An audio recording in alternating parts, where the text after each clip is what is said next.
Good morning mga guys. Mag ano na naman tayo ng bread. So yung almusal ko every morning. To.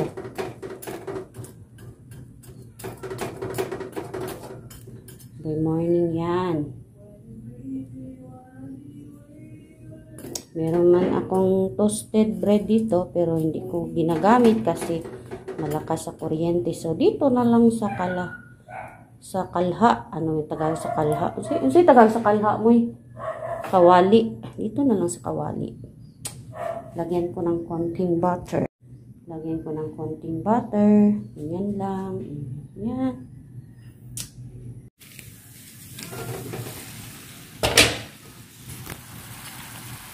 Ito is leftover kagabi. Hindi na ubos. Kaya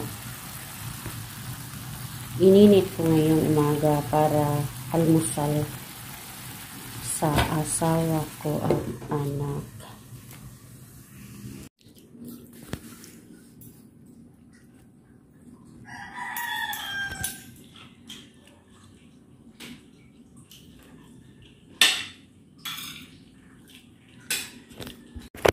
Hi guys, good evening. Ito yung ulam namin ngayon. Meron pa din kaming natira na paksiw. So ngayon is magluluto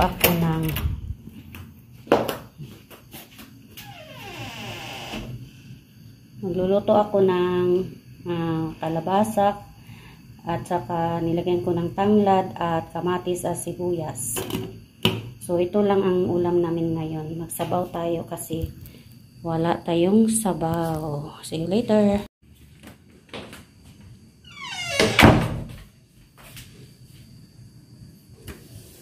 Kumukulo na. Tingnan natin.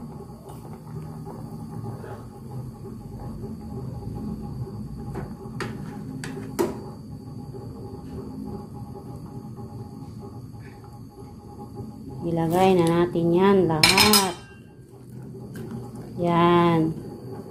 Diba? Colorful. Yan. Yan natin. Wala siyang sahog, puro gulay.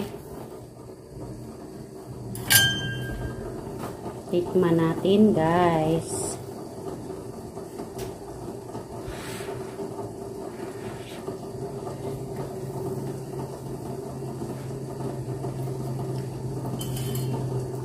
Anghang. Yeah. Bring you home. Yeah, come on.